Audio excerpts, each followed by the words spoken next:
Brodes Media.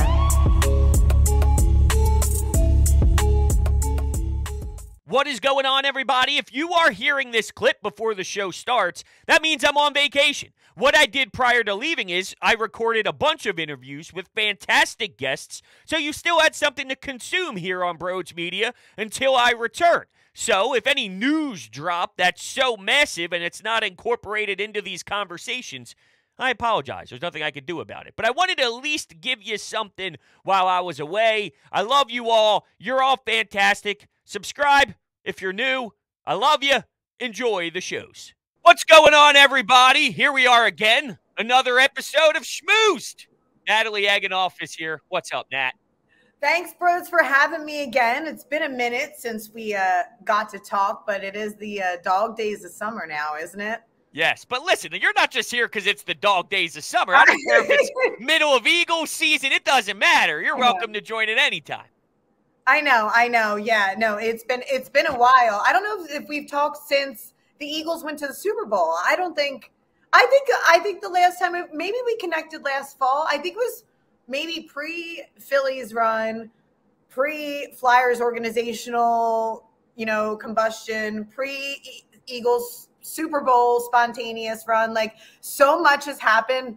The Sixers, so much has happened since you and I talked last. I mean, and it's crazy the way a year goes in Philadelphia sports, right? Like, I tell people all the time, I'm like, it's endless stories. Like, the stories just, they keep on coming. It's one thing after another. And even when you think that it's like a slow sports news day, never in Philadelphia, because then you have Joel Embiid. He's sitting there and he makes a comment, and then the next thing you know, the internet's on fire. Everybody hates him. Then there's people who love him. Like, it's wild. It is. Look, your perfect segue. I mean, they call you a professional for a reason. I wanted to start with the Sixers. The way this show's going to work is this is Natalie's State of the Union on Philadelphia sports. So let's kick things off with the Sixers. All right, here's my opinion on it. Okay. I hated that Joel Embiid said that. I'm not a fan of that approach.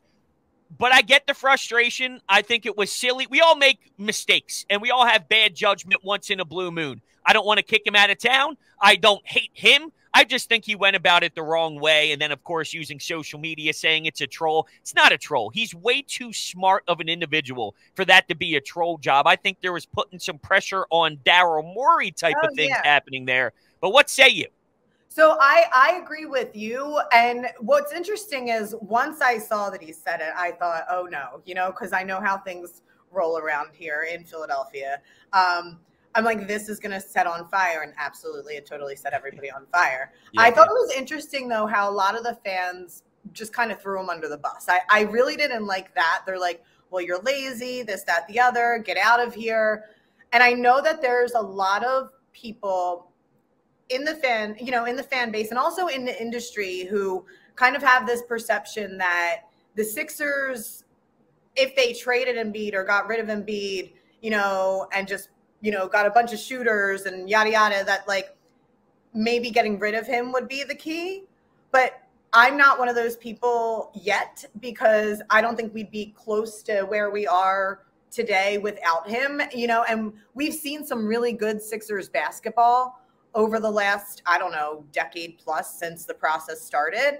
And I took it as, yes, like he's putting, Daryl Morey's, lighting a candle under his ass, essentially, because again, the way that the exit went this year, it's getting repetitive and his prime is being wasted now, So it's interesting. It's like, he's one of the best players that we've had come through the city of Philadelphia in Sixers history.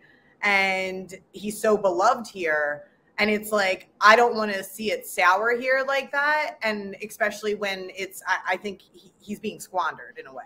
Yeah, so I agree. I took it as like an organizational slight and not at the fans. It's just, it's getting to the point, and this is the State of the Union, so I'm just rambling. That's you, Nat. This is what it's all about. I'm on vacation somewhere with my feet up getting hammered with my pregnant wife watching me. So this is all for you. Go ahead. Keep it rolling. I have a lot to say. That's good. That's good.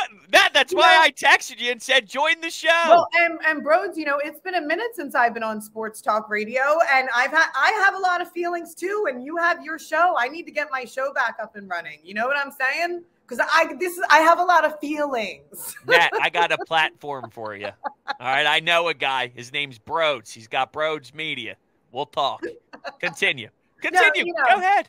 So no, I don't know. I go on these tangents because I think about it, and it's one of those things. It's like you feel like, with the addition of Harden, and now is he staying or going? And they were going to let go Paul Reed, and then they managed to keep him here. It's like all these different moves. It's like, is there a plan? You know what I'm saying? I don't know. See, Daryl Morey right now is in a pickle, because if you told me what's the best chance of winning a championship, it does have not Daryl Morey. It has James Harden in that picture for me, but he wants out of town, and you can't just get rid of him for random rotational pieces. You won't win that way. So right now you have your hands tied behind your back, but I actually have faith in Daryl Morey. That seems to be the outlier, I guess, but he worked it with Ben Simmons and brought back James Harden for some guy who's unwilling to play the sport. It's not going to be easy, and it won't be an easy sell, but you got to give this guy some time to work. Why are you laughing? What are you laughing about? I love how you said he's unwilling to play the sport. Well, he is. What do you mean? No, it's totally, it's so true. It cracks me up because some days I still, like, randomly in the middle of like a Tuesday afternoon, I don't know, I'll be like making a sandwich or something, and it'll dawn on me, like, and that's the thing, watching Philadelphia sports and the way that they play out over the years, it'll dawn on me. I'll be like, oh my God, Ben Simmons was supposed to be like our savior, our guy. And it's crazy that not only his career trajectory went the way that it did, but like you said, he's now unwilling to play the sport. But he's at Wimbledon and all that with all these models, and he's hanging out with whatever. I guess not the Jenners anymore, but do you watch Selling Sunset by any chance? So I actually watched like the first 2 episodes, but so I'm not familiar, but that's one that I'm going to get into because you're a big reality TV show guy. That's right. The biggest. Wait, I totally forgot. So I'm not a reality TV person. Come on, Nat. Grow up. Grow up. Mature a little bit, will you? No, I do keep up with the Kardashians. I need to watch Selling Sunset, though. It's so good. It's so good. And it also puts it in perspective on, well, you'll never buy a $40 million home. Right. Never. I'm like, wow, that kitchen looks great. Babe, you want to redo the kitchen? Yeah, it won't look like that. They have these rooms where it's the master bedroom. And you wake up, and it's the skyline of L.A., and it's all glass. And the bathroom's all glass. You're basically naked in front of the whole city. How do you get houses like that? I live in a rancher in Williamstown, New Jersey. Love it, but come on. I don't know. And you know what? I always, when I watch those shows, too, I think about, like, those HGTV shows where it's like the woman is, like, a school teacher, and the wife is a school teacher, and the husband is, like, a woodworker or something. He like whittles like little like pipes, for a living. And they're like, but our budget is like $9 million. Yeah. Come on. I know. I'm with you. I don't know how we got here, by the way, but I'm with you. All right. Joel Embiid, Ben Simmons, the Jenner, all that stuff. All right, we'll try and steer this thing back on track. This probably isn't the last time this is going to happen. We haven't talked in a while, so we have a lot to catch up on in sports and beyond. I know, and we're just taking people through the journey of what we discuss when we're off the air. I'm right there with you. All right, we'll stay Sixers before we move Phillies. Nick Nurse, what was your thoughts when Doc Rivers got fired and they bring in Nick Nurse? I mean, and again, at this point with the Sixers, and I think a lot of like organizational moves, and I know that we're going to touch on the Flyers too in a little bit. Sure, let's give it a shot. Like, wow. Yeah, I mean, Wow, you don't feel convinced. When I saw the move, I'm like, okay, we got a strategy guy, X and O, let's go. I know. I like the move. I like the move. Can I confidently say that he's going to independently change, the Sixers? I hope so. Wow. But that's where I'm at right now. It's a little bit of like this limbo space where, okay, we'll see. Let me follow up then. Now, I'm not sold on anyone. Is this because of Nick Nurse, or is this because of the roster and some of the pieces you see? Oh, no, it's totally because of the roster. Okay. And the pieces. Yeah, that's what I'm saying. Like, and again, like I said, going back, I don't know if there's like an actual plan on, like, it doesn't seem like there's like a plan to be executed on, if that makes sense, as of yet. You know what I mean? From, I think, what we're seeing. So that's what I'm not going to give him a boost of confidence when I'm like, I don't even know what he's working with yet. If that makes sense. No, it does, because right now, James Harden is keeping you in a very uncomfortable spot. You can't do anything.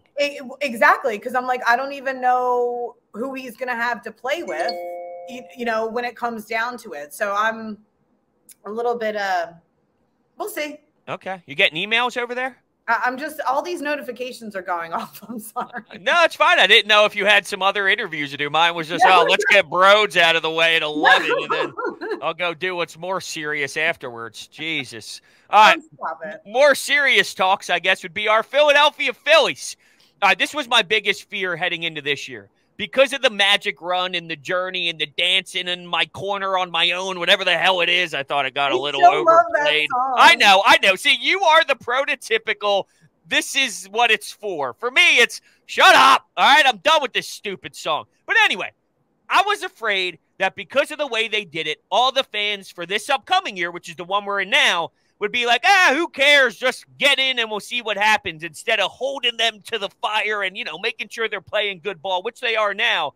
But where do you stand on the Fightins? I love the Fightins. I thought it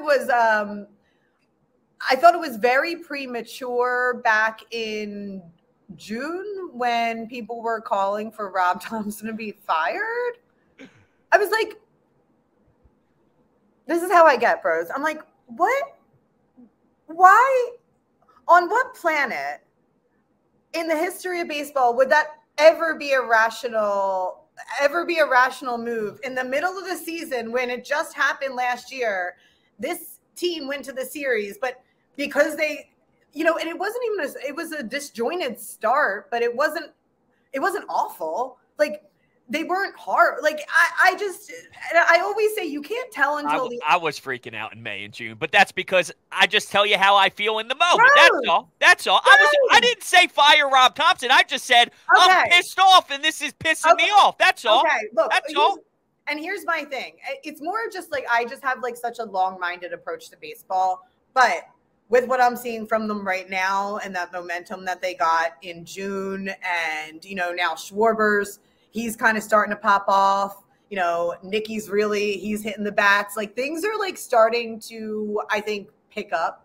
And there's nothing better than this, like the late August, September, when the wind picks up. And I think that we're getting there right now. I am concerned about Bryce. Actually, as we speak, the game's on in an hour, and I'm drinking my iced coffee to give him a little juice today. I'm drinking my iced coffee out of my Bryce Harper cup to give him some juice today, because was he sick last night? They said he had 101-degree fever, right? That's what they're saying. And then he had that at bat where his bat was on his shoulder the whole time. It was very bizarre. It was very bizarre. And then so I have no, I don't know what's up with him. He's still hurt. No power.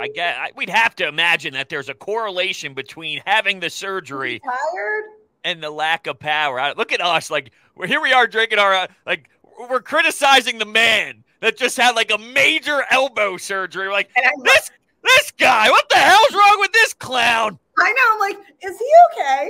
Yeah. That's amazing. What do you got? Are you a cream and sugar? How do you drink the coffee? No, I just have a little bit of almond milk in here. Okay, all right. Yeah. I just like my coffee black. I just need it to be poured into my veins. Yeah, normally I drink it straight black too, but this has the almond milk in it. But yeah, no, the Andrew Painter thing sucks. It's what month again? It's July, so that's a little curious to me. But other than that, I can't. What, we're 9.5 back now, right? On the give or take. Yeah, 9.5. So it's like, again, now's the time where every at bat starts to matter. I saw somebody tweet last night, baseball people, he's like, I'm trying to learn to comment on it. When do at bats matter? Like, how do we group them together? And all these people are like, well, if a guy's on base, then an at bat matters more, and yada, yada, yada. And I'm like, post the All-Star break, every at bat matters. Absolutely. I said, if you really want to truly live on the edge, then every at bat matters. But no, I feel good about the Phils. I do. Yeah, me too. It's funny you brought up like fall baseball. Fall's the best time of the year. You can pull out the camo, right? Like the camo pants, the cargos, whatever. You can start to get the swag going a little bit. I always think that just in regards to outfits, putting the shoes together and all, you get that fall vibe. It's September, it's October, a little pumpkin spice, if you will. Football's back. The games, like you said, they matter more for the Phils. Come on, I'm starting to get a little goosebumps. I don't know if it's the caffeine rush or not, but something just happened with my spine. I think it is. And we're almost at that point. And this is when it's a good time. I think this is when we really hone in on the Phillies, and now we start to like really, really, really pick them apart, right? I get the reaction early in the season, to like the world's on fire. Are we going to make it? But now's the time I think we hone in, and they're playing aggressively, which is what I like, on base. And I'm pleased with where we are in July with the Phillies. Like I can't complain. That's it. I can't. Yeah, right now I can't complain with you either. Right? It's fun. But let me ask you this: the last one on the Phillies I got for you. You nervous about Nola? Do you think, like, this Nola experience for us has been a wild ride? He gives you a lot of innings, but at the same time, it's up and down. It's elite. You're a bum. Like, it's a combination of both. Do you think that, one, as a fan, do you want him to be back if they could sign him to a deal that makes you comfortable? Or are you ready to say, let's kind of hit a refresh button on the Nola thing? I mean, I think, I don't know if I'd want to bring him back. Okay. Yeah. Again, we know what he is. Like, I think because how many years has it been now? And a long time, yeah. It's been to put the whole thing into perspective, it's been a long time. And I think that there were a few years where we, as the fan base, the fan base kind of was like, okay, let's see what he has coming for him, or like he hasn't hit his peak yet. That's where I think wasn't there kind of, do you feel that way, that there was this mentality where we were waiting for him to hit his peak or see progression? And it was that Cy Young year where it was like, whoa, that was awesome. Is that really him? And then he never got back to that. We were wondering if that was real, if that's a consistent year-by-year thing, and it never was. And that never was, and that's the thing. It's like the consistency is not there at this point, I think, in his career or the Phillies when it comes to their pitching rotation. And there's still such a strong need, right? It's like it's still not complete. They still can't fill it out fully. So I don't know. I don't think I'd bring him back. Okay, I'm with you. I think it's a lot of innings to replace, but I wouldn't be surprised if he goes elsewhere and gets money in a different market. Well, but like there's also, there's guys out there, there's got to be guys out there. Well, I wonder if this Andrew Painter news actually changes their view on it and thinks that they might need to, because Andrew Painter's going to be out long term, and that was maybe the one to fill the shoes. Yeah. No, that has to change something. It has to change something, I would think. Yeah, I would too. Interesting. Maybe one day I'll call Dave Dombrowski, see if he picks up the phone. Yeah, see how he's doing. Dave, Yeah, it's me, Brodes. Oh, what's up, dude? I see you screaming all the time. Me? No? I love that. I love when someone comments. I see them once in a while, like, man, why do you always have to scream? I'm screaming? I always put that in the comments back. Like, I'm oh, screaming. what? No. This is You're my like, normal voice. I'm just talking. I know. People kind of say that to me too. I always say it's just because I can't really hear that well from the years of the headphones. I'm like, what? I'm always like that. TV volume 60, right? 60, It's like 70. Yeah, I can't. Yeah. Come on. Why do you have to turn it up when there's a big moment? Well, because there's a big moment. It's bases loaded, 2 outs. This at bat matters. Like I need to hear Tom McCarthy through the eardrums. What do we do? I need to feel like I'm there, like I'm sitting on his lap and I'm hearing this play being called. Whose lap? Whose lap? Tom's lap? You are sitting on Tom's lap. What? Come on. How the hell did that just happen? I don't know. Poor Ruben tomorrow. We'll be crushing him. All right. Anyway. Hey, guys. Now that happened. All right. Where do you want to go next? You want to go Flyers or Eagles? You choose. This is Natalie's State of the Union. All right, let's talk about the Flyers. Wow. All right. Getting some love for the orange and black. Your thoughts on Briere and Jonesy.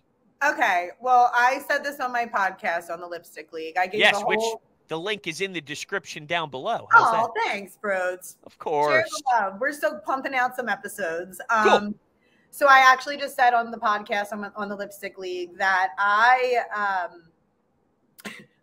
and I don't know if this is me just being like, because the Flyers were my first love. Yep. I see that picture you throw around once in a while on social media, the young Nat. I'm chock full of them. Like my dad, there's stories that my dad held me on his lap, like when I was born. And this is what you're going to do with your little girl, 1,000%. Right. Oh, yeah. And in front of the TV, and I could barely hold my head up, and he would, and there's pictures of it, and the Flyers would be on TV. Like my dad was like the Broad Street bully guy, Yeah, same with my dad. Yeah. It's so funny. What a time. They got to live during what an era. Broad Street bullies in the 70s in Philadelphia. I'm sorry. I know. And my dad was like the bell bottom. I'm like, they were just having a blast. Rocky just came out. Like, God, right? The bicentennial. So that's how I was raised, right? And I think the 97. So we're doing the whole State of the Union. The 97. We're going back. Yeah, we're going back to 70s, 90s, you name it. What else do you want to talk about? I don't know. Should we touch on the 86 team? I don't know. So going back to 97 with the whole Eric Lindros cup run, fine, heartbroken, childhood, dreams crushed, shattered. Years later, Scott Stevens hit, dead. You know what I mean? I actually it still hurts my soul. Yeah, it was Nothing rough. was ever the same. Nothing was ever the same. Nope. Okay. So then we fast forward, next cup run, 2010, Richards, Carter, that whole era. After that, the Flyers were on the Hard Knocks and the Mac Miller song and oh yeah, the 24/7. Yeah, that's right. Yeah, the 24/7. Yep. Yeah, that whole time, the Flyers are historically have been such a fun organization for the city. And I think what's so sad is I think after that 2010 Cup run, it did something for me. And it's hard for me to even admit it, but I think I was so heartbroken because I was like, it's been so long. This is the team. This is going to do it. I had a tough time, not really staying the course, but I hurt for a really, really long time. I could feel it just by you telling this story. Right? This is where I have to go back. I'm this getting is emotional. The State of the Union with the Flyers for Natalie. So then, now everyone's saying they went through all these organizational changes, front office, the whole Hextall era. He did so well with the Kings. They thought that bringing him in here, it's instinctual. That went awry. Then they tried something else. That didn't work. Now, hear me out. I know that there are people who are it's the same thing. It's the same Flyers. It's a flyer on flyer higher. Then they have Patrick Sharp in there. You know what I mean? John LeClaire. Yep. Right? I felt that way in the beginning, but I do trust them now that I saw some moves. But continue. No. But I love it. I know you do, because they're trying to hit the target and the strings of the emotional side, and they got you where they want you. But they started to make respectable moves. I do like what they've done. And here's the thing. And look, you know, I might be biased, and I worked with Jonesy for a long time. This is what they're saying. They're like, the media loves Jonesy, yada, yada. Yeah. I love Jonesy. He's a good man, and he gave me the best career advice in my entire life, for starters. His skill set as an analyst, like knowing the game instinctually, knowing exactly what you're watching. I think analysts don't get enough credit for that. Having played the game, then watched the game, being able to articulate it in such an interesting way. I have the utmost faith that he's at a point now where what he's watching, like, he's going to make the proper adjustments in the organization to fix things. I agree. Like, I just think that he's such like a hockey aficionado, like, to the utmost level. Because there's people who can play the game, and then there's people who can talk about the game. But there's not people, like, talking about the game so well is such a skill set. And, like, I just think that he has this vast amount of knowledge, and within the organization too, right? And people trust him. And he's just like a nice guy. Like, I know that this is like my Jonesy pedestal, but I feel good that he's in there. I do. I feel like it's a natural role for him. You're not the only person to feel that way, and I don't think you're wrong. I think the initial reaction is, for me, is, you know, you're right, all these ex-Flyers, and then you get the counter argument, well, Chuck Fletcher wasn't, and Alain Vigneault wasn't. Look how that turned out. It's like, okay. And that's what I'm saying. Like, I think people got so tired of, like the Broad Street bullies, but that doesn't mean, like, that whole era, they were like, we need new blood. But you need to have some, like, Flyers.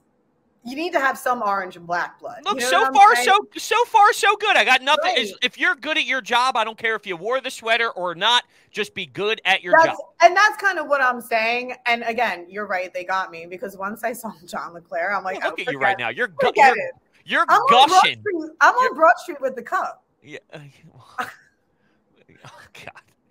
I don't know how to handle you sometimes. All right. Look, I'm with you on the Flyers. I'm excited. There's nowhere to go but up. You're right. Well, Jesus, if they go down, I had Rush Joy on, and he said if they go backwards, because I did a little Snow the Goalie show, they go backwards, he'll eat a hockey stick on the air. So if you go backwards from where you were, we're in some serious problems here now. No, okay, so no, look, here I am then, like, optimistic Annie, who's like pie in the sky high, because honestly, that's how I feel right now. Like, and again, it's a complete overhaul, I think, of what they're doing, of like tremendous epic proportions. And what did they say? They kind of use the process thing too, which I don't love, but I don't know. I'm, for the first time in a minute, maybe it is me. I'm I'm intrigued to see what happens this season. Good. I love it. There should be some positivity towards the Flyers. All right, Eagles. There's a lot of positivity there. All right, I want to start with, we know about Hurts. We know about Sirianni. We like that stuff, blah, blah, blah, blah, blah, blah, blah. I'm going to get to the mastermind of this whole thing, because I've been, for the most part, on an island for a while when it comes to one, Howie Roseman. All right? The guy's a genius. All right, Nat? The guy is a flat-out genius. But I want to know, let's say 5 years ago, where were you? Were you a Howie guy? Were you a Howie hater? Did you want him out of here during the Rager J-Jaw thing? Talk me through the relationship between one Natalie Egenolf and Howie Roseman. Well, you know, as with any good Philadelphia sports fan and their GM, here we go. It is ding, ding, ding. Boxing match. Go ahead. I knew you wanted to punch him in the face 5 years ago. I'm not stupid.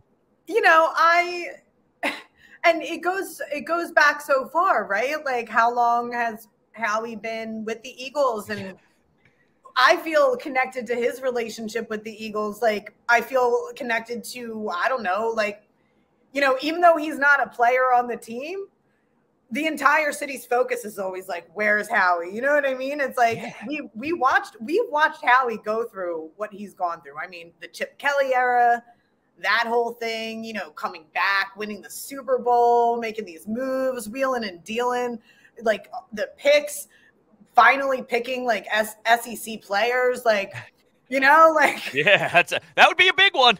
That, And I gotta say, as with any, like I said, a good Philadelphia sports fan and their GM, it's a real relationship. And there are days of, you're the greatest person ever. And there's days where, you know what, maybe not today. But I'll tell you what, I would trust him with my firstborn. Wow. Holy hell. We went from think about this, Nat. Think about where you once were and think about this statement. But here's Brodes, and you know this about me. I always keep it real. And what I say to what I would say, I would have told Howie back then how I felt. And I'm a very nice girl, but I would have been honest with him. I'm an honest person. And that's why we can go through these things together, Nat, you're ridiculous. All right, we'll end here. We'll end here. Go ahead. Give your finishing touches on if you want to go Sirianni, if you want to go Gannon. I hated Gannon, so maybe not. I don't know. The Kelly green jerseys. There's so much, but give us our final Eagles push here as we wrap things up. This is a team prior to 2018 winning that Super Bowl. We were a team of people who just pushed and tried and grit and grinded, and then we got that win. Then we made it back, right? The Eagles made it back in 2023. Insane. Absolutely insane, because now we are a team of contenders, and that's exactly what we are. And we're going to contend again this year, and we're going to make it to the Super Bowl again. Go Birds. All right. Wow. I don't even know how to wrap up after that. That was clean and smooth. You weren't prepared for all my sunshine today, were you? No. But I'll tell you what, it's electric. All right. So this is what I'm going to say. Thank you for joining the show today. Oh, Brodes, thank you. That was Natalie stated. What we should do, honestly, we need to work out a way to make this like every 6 months we get Natalie State of the Union. You know what I mean? So it's reoccurring. And again, because like I said, I'm pie in the sky. It's sunny. It's the middle of the summer. The world is my oyster. The Phillies are doing great. None of the other teams have started yet. You're catching me on a really good day. So, I'm here for all of it. But yes, 6 months, I'll come back and I'll tell you exactly how I feel. All right. Well, Nat, thank you so much. I greatly appreciate it. Thanks, Brodes.